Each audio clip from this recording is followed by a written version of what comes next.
Your inner critic always seems to knock on the door when you are about to step into something new and let go of something old.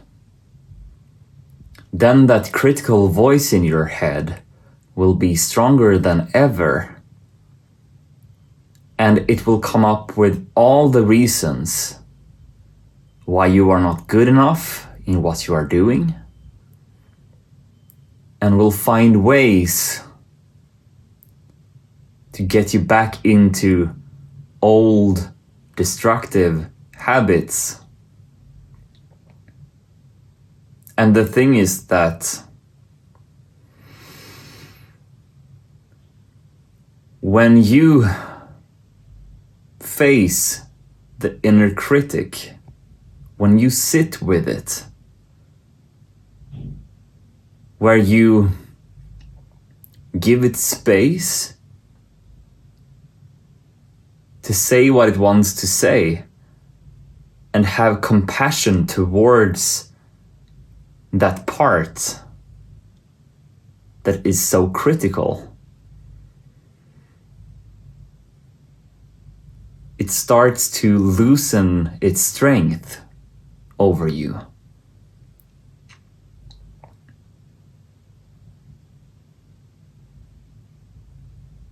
And the thing is that the resistance that you feel towards doing the thing that you want will not feel so big and threatening anymore when you first have a new relationship to that critical voice in your head. Of course, you can go the route of just pushing your way through it and doing it anyways. But as long as you are avoiding to face this critical voice in your head with compassion, it will keep coming back, and you will force yourself into motion in a way that probably won't last very long for you. It is when you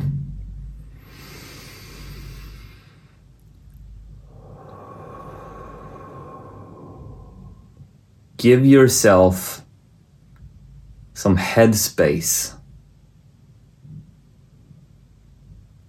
where you let go of the idea that you need to push your way through it,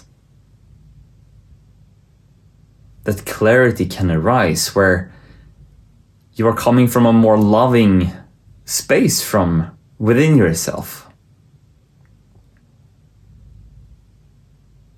And I actually want to give you an example here, because I previously worked as a preschool teacher. And when we had the schooling with the 1 to 2-year-olds, they had their parents there the first week, and then it was time for their parents to leave. And what some children did was, especially one boy that I had, he always went to my lap when his parents left, and he cried, and he was angry and upset, and he would sit there and look like nothing is meaningless anymore in life. And he would do this every day for maybe 2 weeks of just sitting in my lap, didn't want to play with the other kids, was very restrictive and very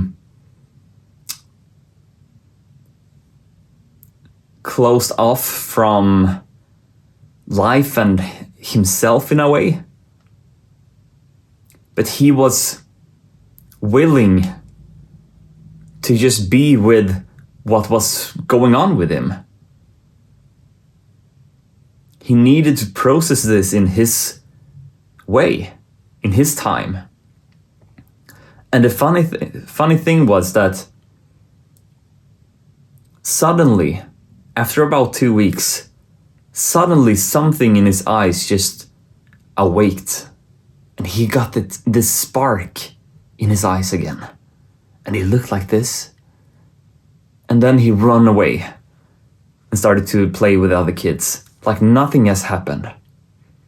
And then everything was good. And he was one of those kids that loved to engage with other kids, and he loved to play, and he had a lot of energy, and he loved being there at the preschool. So the core thing about this message, this story, is that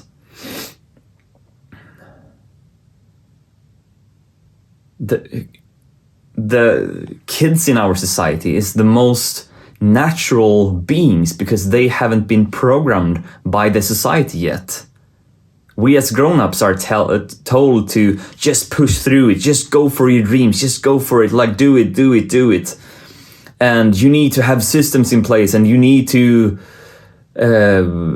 be consistently producing, and otherwise you will fail. And then everything is based on this fear that if you are slowing down and just tuning into yourself, what you need and want right now, that you will not get anywhere in life.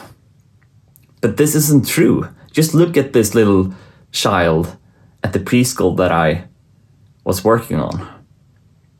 After 2 weeks, he was ready to play, and he did it from a place of excitement, not out of that, I need to push myself out of this, my lap right now, and then they just go out and play because I'm supposed to be playing with other kids. No.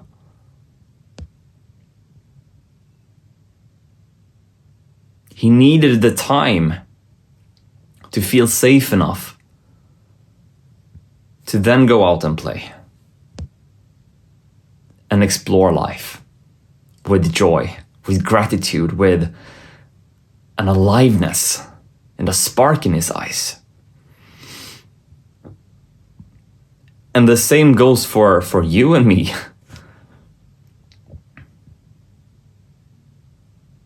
And one way to do it is to be kind to that critical voice. Don't force your way into action.